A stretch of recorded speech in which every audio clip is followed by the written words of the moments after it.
ternyata korupsi ya. Ini beliin mobil, Ustaz pakai dulu mobil saya setahun biar bernilai dakwah, katanya nggak bisa. Tetap saja jawab ini. Ustaz kalau digandari? Itu urusannya Kanjeng Dimas itu ya. Itu urusannya Kanjeng Dimas seperti itu. Wallahu a'lam bishawab. Silakan. Yang lain. Ya, Assalamualaikum warahmatullahi wabarakatuh. Waalaikumsalam. Ini mohon penjelasan Pak Ustaz. Saya bukan membandingkan antara Ustaz, karena saya pernah mendengar masalah pembahasan tema ini, tapi beliau menjawabnya dari segi yang memang saya juga kurang nyaman gitu. Maksudnya apakah memang ini yang sebenarnya gitu. Jadi ada yang bertanya, teman di satu pengajian, Pak, bagaimana kalau saya pegawai negeri, kemudian pada saat saya masuk pegawai negeri, saya menyogok gitu, apakah uang gaji yang saya dapatkan ini berkah atau tidak? Nah, dijawab oleh Ustadz ini, ya mungkin yang salah pada saat awal saja dia bertobat. Nah, gaji yang dia dapatkan ini ya tidak bermasalah gitu loh, karena ini berbeda gitu.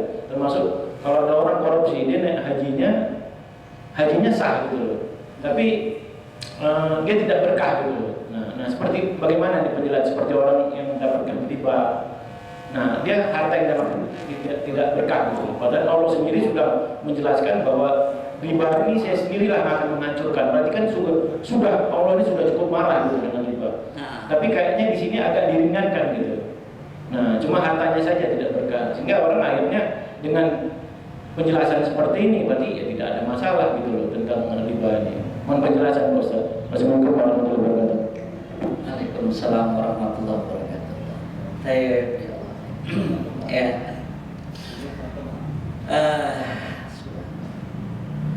terkait dengan sebenarnya gini Pak, biar objektif sehabis pertemuan ini Bapak klik di Mbak Google hukum penghasilan awalnya dari nyokap ya Pak ya, biar objektif kita ya. Sepengetahuan saya Pak ya, segala sesuatu yang diawali dengan haram maka akan berkelanjutan dengan yang haram pula seperti itu.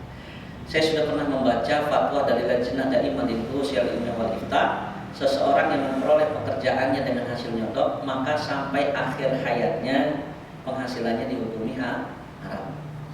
Ya, memang ada pengecualiannya. Kecuali kalau dia dulu tidak tahu, tersentuh dengan nilai hidayah, kemudian dia bertaubat dengan taubatan nasuha. Bagaimana cara taubatan nasuha? Yang pertama beribadah dengan ibadah yang baik, yang sesuai dicontohkan oleh Rasulullah. Yang kedua, ketika dia dalam pekerjaannya, dia tidak melakukan sesuatu yang diharamkan oleh Allah atau tidak bermaksiat kepada Allah. Taruhlah dia masuk PNS-nya dulu dari hasil nyogok, dia bertobat kepada Allah. Bertobat dengan taubatan nasuha. Cara taubatan nasuhanya selain beribadah dengan yang baik, jadilah dia PNS yang baik, yang tidak menerima uang sogokan, tidak mengambil kecuali daripada sesuatu yang dihalalkan oleh Allah. Oh ya, saya taubat lah, dulu saya nyogok, tapi kita sekarang masih terima sogokan, itu belum taubat kepada Allah Subhanahu wa Ta'ala. Maka penghasilan kita tetap dihukumi haram. Yang tidak, saya yakin kalau yang Bapak tanya tadi mungkin niatnya jawabnya begitu, mungkin tapi mungkin retorika bahasanya mungkin agak kurang tepat lah seperti itu. Kenapa? Allah ini hakikatnya memang Maha Pemaaf. Allah itu tidak melihat kita dulunya. Ya Allah. Sama persis saya pernah mendengar Pak dialog pertanyaan yang jawab Lajnah Daimah Pak. Lajnah Daimah itu MUI dunia lah ya, pusatnya di Saudi Arabia. Jadi ada seorang pegawai bank nanya, rumah yang saya tempati sekarang ini, rumah yang dibangun semuanya murni dari harta riba. Haruskah setelah saya mengetahui keribaannya tersebut, saya bakar, saya jual uangnya semua saya sedekahkan, atau apa yang harus saya lakukan?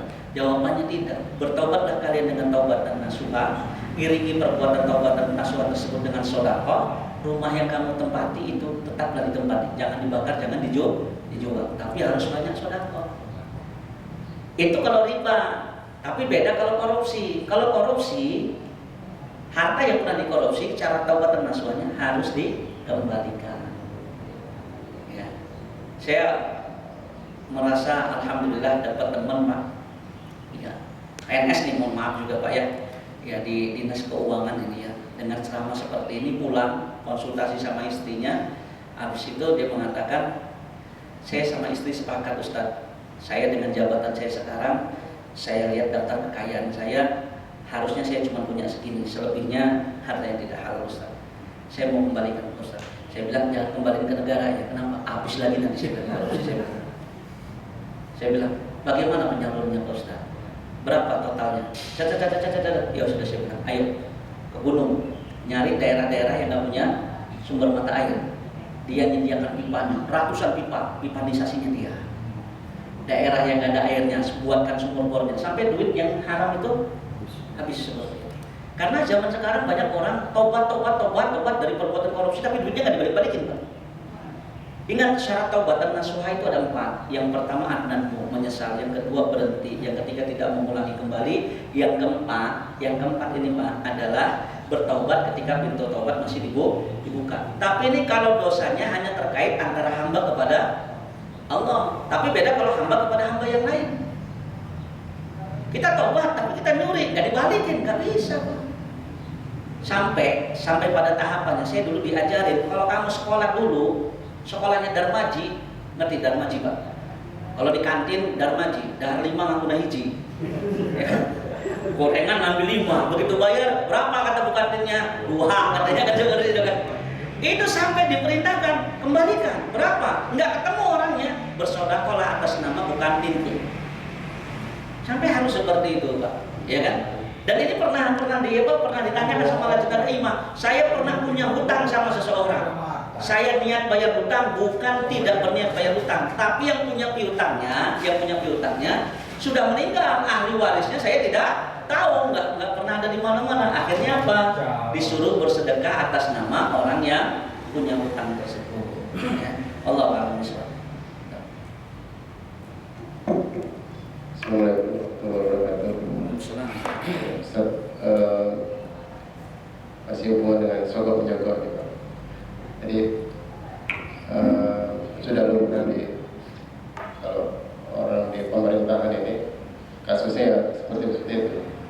Ya, pejabat-pejabat kita rentan dengan hal-hal seperti itu. Sogok penjaga ya.